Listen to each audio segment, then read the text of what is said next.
Bonjour, Colin Hochstein, je travaille au CBN Massif Central. Mes domaines d'action sont la cartographie des végétations, la caractérisation des végétations, mais aussi la floristique.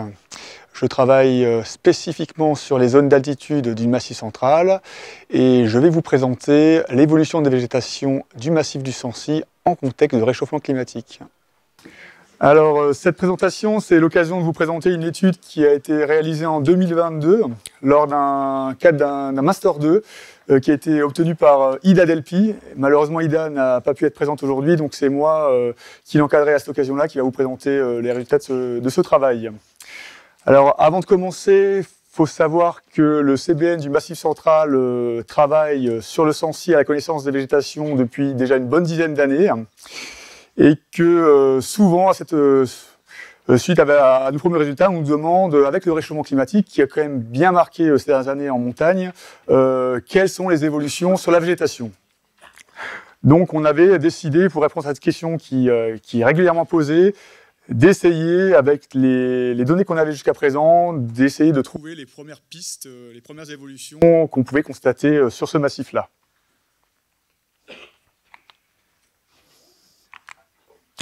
Voilà. Donc le Sancy, c'est le point culminant de l'Auvergne. C'est un stratovolcan qui est rentré en éruption il y a à peu près 5 millions d'années, et l'éruption s'est terminée il y a 250 000 ans, donc c'est quelque chose toutefois d'assez récent. Et comme je vous le disais, comme l'ensemble des moyennes montagnes en Europe, c'est un milieu qui est fortement impacté par le réchauffement climatique. Alors il y avait une étude qui a été menée en 2015 sur les moyennes 51-80 et 80-2010. On voit que la température avait pris à l'époque déjà 1 degré et que l'enneigement avait baissé de 16%. Il semblerait que depuis cette date de 2015, les choses se soient encore accélérées. Ça sera confirmé avec les prochaines normes climatiques qui vont être calculées prochainement.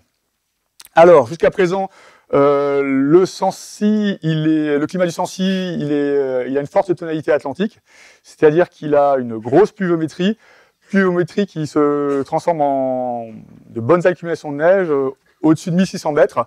Et à cette altitude-là, on parle d'étages subalpins avec des végétations et une flore qui lui sont propres à cet âge-là. Et donc, c'est ces végétations qu'on va étudier. Si on prend l'entité Massif Central, donc c'est ce qui apparaît ici là avec le cadre noir, on voit que l'étage subalpin est assez morcelé. En fait, il a un peu la forme d'une archipel, c'est ce qui apparaît en rouge. Donc là, c'est des altitudes supérieures à 1600 mètres au sein du Massif Central. On voit les monts du Cantal, le Mézin, le mont Lozère, le Forez et le Sancy. Et ce qu'il faut savoir pour ceux qui ne connaissent pas, c'est qu'en fait, on a des végétations et une flore un peu particulières pour chacune de ces entités.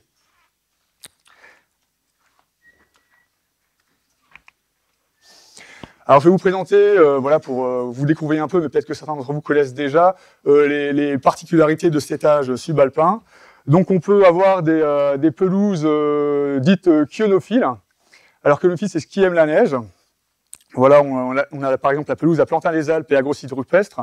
Elle se retrouve entre 1650 mètres et 1750 mètres, en gros, avec un enneigement qui dure en moyenne, ou qui durait en moyenne, jusqu'à la mi-juillet.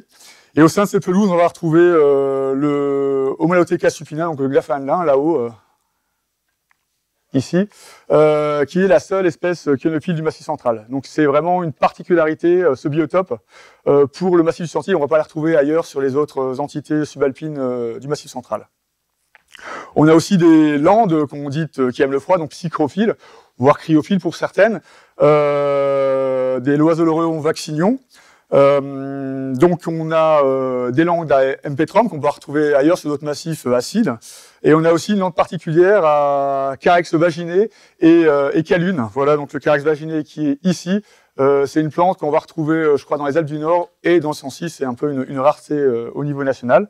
Voilà, donc c'est aussi des végétations subalpines très particulières qui subissent de fortes contraintes au niveau du froid. En parallèle, on a encore des végétations un peu particulières, ce sont les Calamagrossidés, donc c'est des formations végétales qu'on peut rapprocher des ourlets. C'est des formations extrêmement riches en espèces, on va retrouver presque jusqu'à 80 espèces au sein de cette végétation. Donc, c'est des végétations qu'on retrouve surtout sur ces milieux atlantiques acides parce qu'on a un apport d'humidité constant pratiquement durant toute la saison estivale qui fait qu'on a des végétations très très luxuriantes, bien qu'on soit dans des secteurs d'humidité édaphique mésophiles. Par exemple, là, on a la carline de Bieberstein, voilà, qu'on va retrouver aussi dans les Alpes du Nord ou dans le Sancy, qui est aussi pas une plante très très courante. Autour de ces Calamagrossidés, on va avoir des magaforbiers, voilà, dans les zones humides. Voilà, j'ai mis l'exemple de l'Eurobanche flava ici.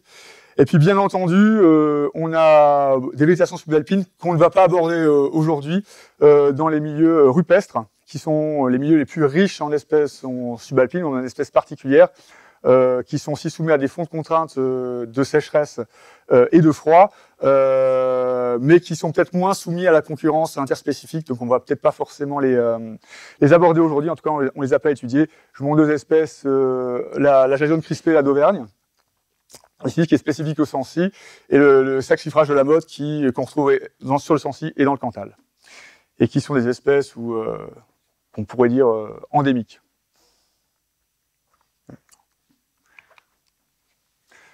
Alors, maintenant qu'on a vu le pourquoi de l'étude de ces végétations, on va voir le comment. Alors, comme je vous le disais en préambule, ce sont des végétations en fait qui sont voilà, dont l'évolution de ces végétations intéresse beaucoup de monde et aussi beaucoup de partenaires. Donc, déjà en amont, on s'était posé la question au sein du Massif central, du CBN Massif central, qui serait intéressant de faire un travail spécifique, un travail de stage sur ces végétations-là. Et puis, en parlant autour de nous. Déjà avec les réserves naturelles, donc il y a deux réserves naturelles sur ce site, la réserve de la vallée de Chaudefour et la réserve naturelle de Chasseray-Sancy. Et ben c'était des résultats qui les intéressaient également, parce que c'était des enjeux de conservation forts pour eux.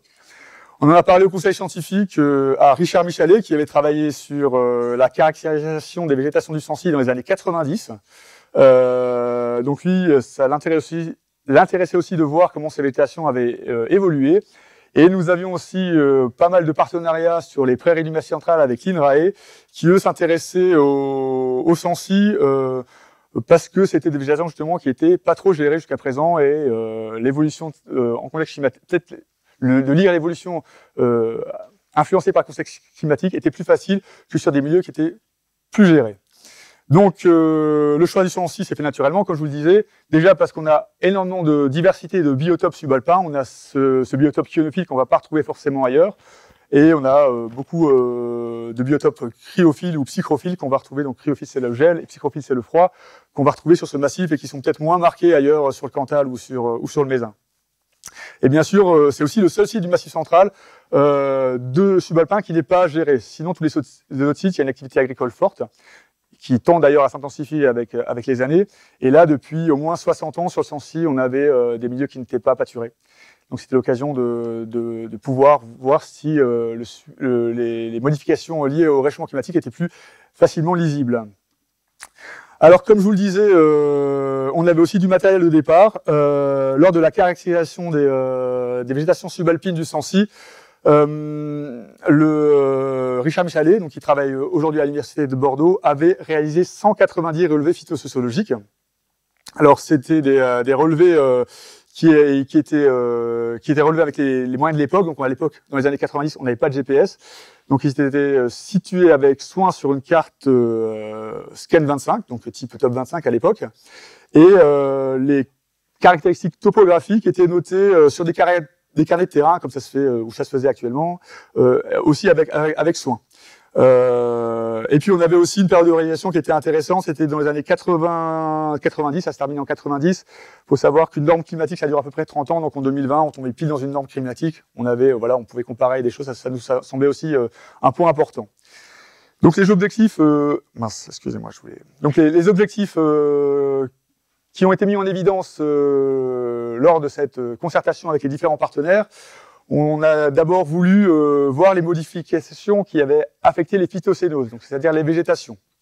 Et puis également évaluer la sensibilité des espèces face au réchauffement climatique. Donc ça, c'était l'objet d'un premier stage qu'on va évoquer, que je vais vous présenter aujourd'hui. Et puis après, les résultats ont été réutilisés dans une seconde étape qui a eu lieu un peu en parallèle, avec l'INRAE plutôt, donc d'étudier les évolutions sous l'angle des stratégies d'exploitation de ressources et en analysant les traits fonctionnels. Donc il y a eu des mesures de traits fonctionnels sur les mêmes végétaux. Et ça devait aussi servir à mieux cerner les stratégies de colonisation et de résistance des plantes et des végétations d'altitude. Voilà, donc ça c'était pour vous dire qu'il y avait une suite, qu'on verra rapidement plus tard, mais je ne vais pas en parler parce que c'est pas l'objet de la présentation.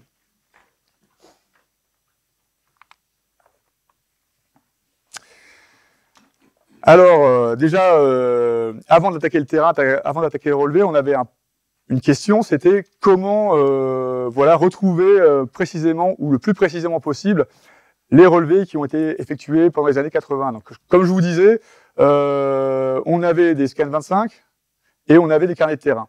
Donc déjà, au niveau des scans 25, déjà, il y avait des points qui n'avaient pas pu être repérés parce que des fois, ils sont situés dans les pliures ça s'use avec le temps, surtout quand la carte est utilisée. Donc du coup, le point disparaît. Donc voilà, la localisation n'était pas précise et on n'a pas pu les utiliser. Ensuite, on avait des points qui étaient situés sur la carte, mais les annotations sur le carnet de terrain n'étaient pas correspondantes. C'est-à-dire qu'on avait un point qui était situé à, je sais pas, 1700 mètres, et sur le carnet de terrain, on disait 1600 mètres. Donc là, les points n'étaient pas non plus utilisables parce qu'on n'avait pas concordance des informations entre le scan et le carnet de terrain. Donc à partir de là, on a déjà supprimé une bonne partie, un bon nombre de relevés qui nous semblaient pas forcément judicieux d'utiliser. Ensuite, on a fait un travail aussi parce qu'on voulait vraiment caractériser l'ensemble du massif du Sancy. Donc, grâce au modèle numérique de terrain, on a produit un profil altitudinal du massif. Donc là, qui apparaît ici, voilà, la ligne noire.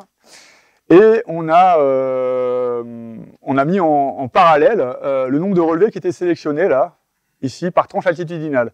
Et on voit que sur les altitudes élevées ici, on a beaucoup de relevés, on a sélectionné beaucoup de relevés. Par contre, les altitudes un peu inférieures étaient mieux représentées, mais on avait moins de relevés. Donc on a essayé de rééquilibrer le nombre de relevés sélectionnés pour coller au mieux au profil altitudinal du massif du Sancy. Donc voilà le rééquilibrage. Ici, donc on a un peu diminué des relevés qui étaient faits en altitude, donc des choix des relevés en altitude, et on a augmenté le nombre de relevés à plus basse altitude. Quand c'était possible, hein, quand c'était des relevés qui étaient quand même exploitables. Donc voilà ce que ça donne au final. On a aussi veillé à ce que tous les relevés soient répartis sur l'ensemble du massif, en tout cas sur les altitudes considérées. Donc on voit ici, on a essayé de taper un peu partout sur toutes les entités du massif du Sancy. Et au final, bien qu'on ait 166 relevés sélectionnés possibles, on n'en a gardé que 157. Alors pourquoi? Parce que c'est ce qu'on appelait des contraintes additionnelles. Déjà, il faut savoir qu'une partie du massif du Sancy avait brûlé récemment dans les années 2017-2018, suite à des incendies hivernales. Donc là, on s'est dit, bon, peut-être que si on mesure des choses, ce ne sera pas forcément le réchauffement climatique, mais ça sera la dynamique de recolonisation suite aux incendies. Donc on a laissé tomber tout un secteur, voilà, on a enlevé un certain nombre de relevés. Puis on a aussi enlevé les relevés qui étaient dans des milieux très pionniers. Souvent, faut savoir que le Sancy, il y a beaucoup de cinéries, donc c'est des cendres volcaniques qui sont rapidement ravinées. Et donc, les relevés de végétation qui avaient été effectués dans ces zones-là, on les a pas considérés parce qu'on s'est dit peut-être qu'on allait mesurer de la recolonisation suite à une perturbation récente et qu'on n'allait pas avoir vraiment le signal du réchauffement climatique. Une fois qu'on avait fait le plan d'échantillonnage, fallait penser au relevé de terrain en lui-même. Donc, bien qu'on ait un point sur un scan 25, c'est pas suffisant. Faut avouer qu'on a forcément une imprécision de la donnée. Donc, on a préféré faire un buffer, donc une zone tampon autour de ce point qu'on voit ici au niveau d'un cercle, en se disant, l'idée c'est que le relevé est au centre de est dans ce cercle, pas forcément au centre, mais est dans ce cercle. Ensuite, on a travaillé sur l'indice de position topographique. On avait par exemple ici des données de terrain, altitude, pente, exposition, courbure de la pente. Et en essayant de retrouver tous ces éléments-là avec le modèle numérique de terrain, donc voilà, c'est du SIG, hein, et on avait des zones préférentielles, là, au sein de ces carrés, où le modèle numérique de terrain nous disait le relevé avec ces indications de vertici. Donc là, l'idée, c'était vraiment essayer de retrouver le plus finement possible la localisation du relevé. En plus de ça, donc là je ne le mets pas dans la diapo, mais en plus de ça, il y avait Richard Michalet qui nous a accompagnés. Et lui, voilà, avait un souvenir de certaines localisations, mais il avait aussi une manière d'effectuer le relevé, et on a pu se caler sur cette manière-là, parce voilà, on aurait pu avoir une manière un peu différente de les faire, donc en tout cas au niveau des surfaces prises en compte. Donc c'était l'occasion aussi de voir ça avec lui, c'était une aide précieuse de l'avoir lors de cette étude. Et finalement, voilà, on a monté 2 équipes, une avec Richard et puis une plutôt avec moi, et on a pu faire l'ensemble des relevés en 2 semaines. Pierre, j'ai juste oublié de mettre... Ok, je te remercie. Voilà, donc l'analyse. Alors l'analyse, donc c'était un stage de 6 mois. Hein, c'est juste, donc il y avait déjà pas mal de boulot. Après le terrain est intervenu au mois de juillet, il ne restait plus beaucoup de temps pour l'analyse. Mais on a essayé d'analyser plusieurs résultats. Donc on a essayé de zoomer du massif à l'espèce, en passant par les végétations. Donc l'analyse du massif, on a travaillé plutôt sur la richesse spécifique. Et ce qu'on a pu voir, c'est une augmentation de la richesse spécifique de 10%. Voilà, donc ça nous a un peu surpris, mais c'était le signal à peu près de cette première analyse. Donc là, je vous montre les résultats, voilà, suite à l'analyse statistique. Donc là, on voit que, excusez-moi, je me suis trompé de bouton, toujours. On voit qu'il y a des végétations qui ont vraiment gagné des espèces. Ça nous a un peu alerté, plus que d'autres. Voilà, les couleurs, c'est des formations végétales. Donc là, on voit que les jaunes, elles ont gagné apparemment beaucoup d'espèces. Donc ça nous a intrigué. Pourquoi certaines végétations gagnent plus d'espèces? Donc ce qu'on a regardé ensuite, c'est l'augmentation de la richesse spécifique par communauté. Et on voit que les nardés ont gagné plus d'espèces et que les landes à Camarine, donc qui sont plutôt psychrophiles, en ont gagné plus. Donc ça nous a interpellé. On s'est dit une des hypothèses, hein, j'ai pas de certitude à ce niveau-là, mais c'est peut-être que la diminution des contraintes de froid ou de neige ont permis l'arrivée de nouvelles espèces qui s'ajoutent à des espèces déjà présentes, mais qui n'ont pas encore disparu, parce que peut-être que la compétition interspécifique commence à se mettre en place. Peut-être qu'à terme, c'est mieux, on va essayer, peut-être pas. On pourra voir s'il y a d'autres études qui y sont menées. Donc voilà, on a voulu voir si la stabilité des communautés était vérifiée pour les autres groupes. Donc voilà une autre type d'analyse. Donc là, les axes, on en parlera tout à l'heure, on va pas trop s'attarder dessus. J'ai mis des choses, voilà, un sentiment, mais c'est plutôt un sentiment, c'est pas forcément une réalité. Donc on va pas vraiment s'y arrêter. Mais ce qu'on voit, c'est que généralement, beaucoup de communautés sont quand même relativement assez stables. On a toujours le mouvement ici. Donc là, la flèche, elle est pas assez longue, ça va jusque là. Pour les landes à Camarine, donc les landes très froides, psychrophiles, on a un mouvement ici plus faible pour les nardés, et puis on a aussi un mouvement peut-être encore plus faible pour tout ce qui est magaforbier humide. Donc ça nous a interpellés. On a essayé de comprendre après qu'est-ce qui se passait pour qu'on avait ces mouvements-là. Donc on a fait un autre type d'analyse. On a utilisé les valeurs indicatrices de base flore, c'est-à-dire que là, on a essayé de travailler sur de la bioindication. Et sur tous les paramètres écologiques, on a fait des calculs. Alors, qu'est-ce qu'il en ressort? Pour la lande à Camarine, on voit une thermophilisation de la végétation qui est assez marquée. Et elle s'explique assez rapidement parce que dans les landes, on a peu d'espèces. On voit que l'empétrum a fortement diminué et que la calune a fortement augmenté au sein de ces landes. Donc, ce qui explique le signal de thermophilisation qu'on a pu observer. Dans les pelouses anères, qu'est-ce qui a changé? On voit plutôt une ourlification, donc avec l'augmentation du recouvrement de calune et de gentiane lutea, et dans une moindre mesure de la Velua affectuosa. Donc ce signal, il peut avoir peut-être 2 hypothèses. Le premier serait que le réchauffement climatique a fait que les contraintes dues au froid et à l'enneigement sont moins importantes. Et donc la dynamique de végétation peut plus facilement se mettre en place. On a l'apparition de landes ou d'ourlets qui étaient peut-être bloqués avant du fait des conditions un peu trop contraignantes.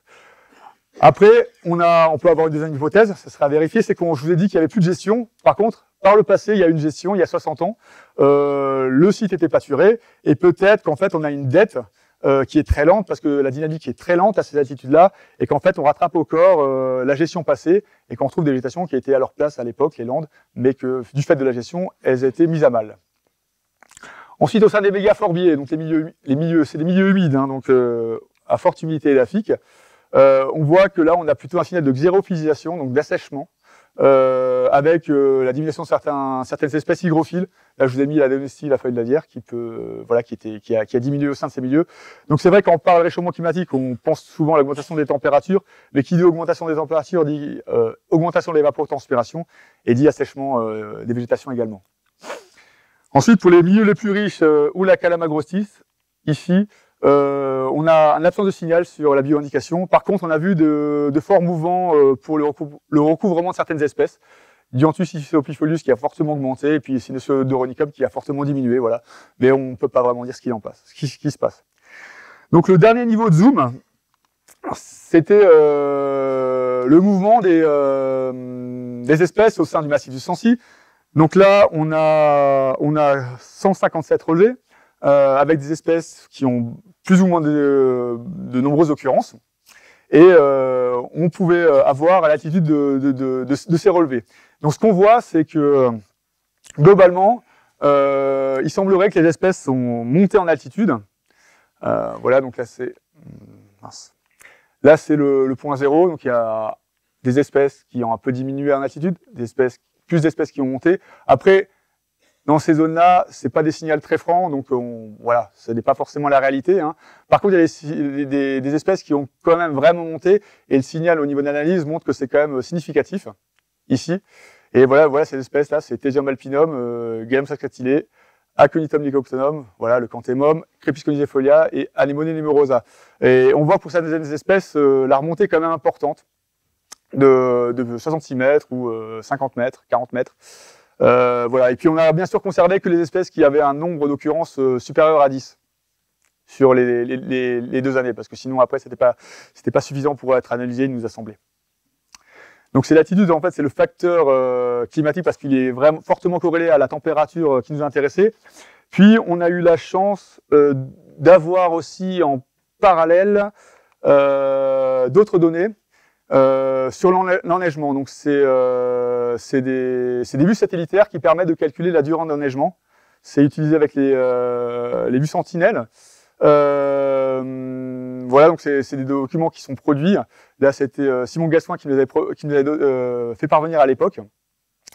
Et donc, ce qu'il faut savoir, parce que les réserves suivent les combes à neige dans le secteur, les combes à neige d'une année à l'autre, c'est toujours au même endroit. Donc, on est parti du postulat que les zones enneigées d'une année à l'autre, et il y a 30 ans, sont toujours au même endroit. On n'a pas beaucoup d'antériorité sur les vues sentinelles, c'est des satellites, je crois, qui ont été mis il me semble, hein, vous me corrigez si je me trompe, mais qui ont été mis en orbite, ou en tout cas les données datent de 2015, donc on n'a pas beaucoup de recul. Alors, en tout cas, on n'avait pas les vues satellites à l'époque des années 90, mais on s'est dit, voilà, et ça a été observé hein, par toutes les personnes qui côtoient le massif, que les plaques de neige sont systématiquement au même endroit et font à peu près aux mêmes dates. Donc on a voulu voir si voilà, les espèces se déplaçaient aussi par rapport à ces durées d'enneigement au sol. Et ce qu'on voit, c'est que également, il semblerait que les espèces gagnent vers des zones qui sont plus longuement enneigées et très peu diminuent. Alors, il faut savoir que la durée d'enneigement, ça peut être vécu comme une contrainte pour la végétation, parce que le cycle de végétation est raccourci et très court. Si la neige fond mi-juillet, voilà, il faut faire son cycle très vite, parce que après, très vite arrivent les premières gelées, puis l'hiver et l'automne, ou l'automne et l'hiver plutôt. Mais ça peut être aussi une opportunité pour la végétation, parce que la neige, en fondant, va relarguer beaucoup d'eau dans le sol. Et pour certaines espèces, ça peut être important, il n'y aura pas de limitation au niveau de la ressource en eau. D'autant plus que ces accumulations-là, en fait, la neige, elle tombe pas de manière homogène sur le massif, hein, elle tombe de manière homogène, mais en fait, elle est remaniée par le vent. Donc, il y a des zones qui sont faiblement enneigées et des zones qui sont très fortement enneigées parce qu'elles accumulent cette neige-là, et il y a plusieurs mètres, voire une dizaine de mètres à certains endroits. Voilà, donc ce qu'on peut voir, c'est que... mince, décidément, je n'aurais pas réussi. Euphrasia, le Fresnel, bah, alors c'est une espèce annuelle, donc c'est peut-être pas forcément intéressant, on va peut-être l'oublier, mais bon, elle a gagné, elle s'est déplacée vers des zones qui avaient plus 20 jours d'enneigement. La Lancium pneumonum, Guillaume montanum, Heracleum spondylum, Silenedioica, Epilobum alpestre, c'est des zones plutôt qui nécessitent, on va dire, un apport hydrique important, donc peut-être qu'elles ont une opportunité, voilà, avec une durée d'enneigement un peu moins importante et un apport hydrique qui était quand même conséquent pour pouvoir gagner sur ces zones-là qui étaient déneigées un peu plus précocement.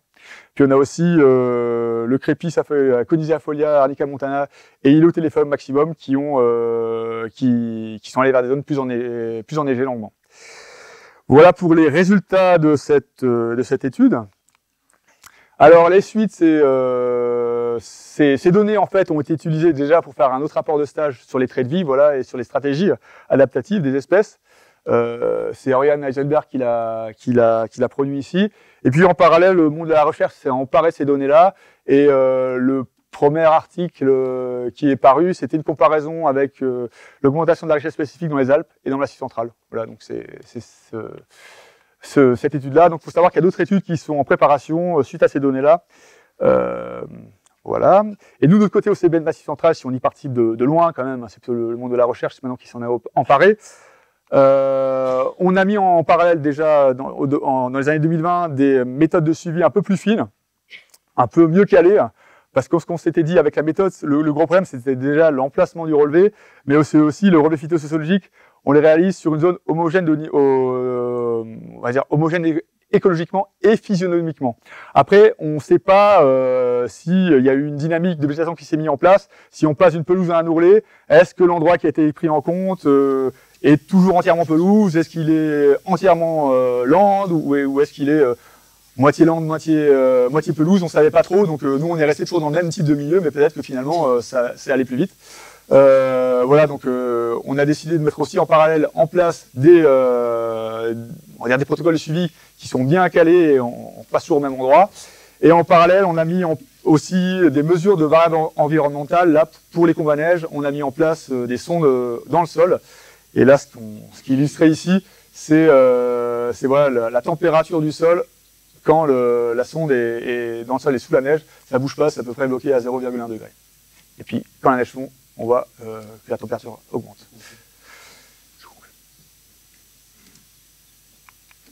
Merci de votre attention.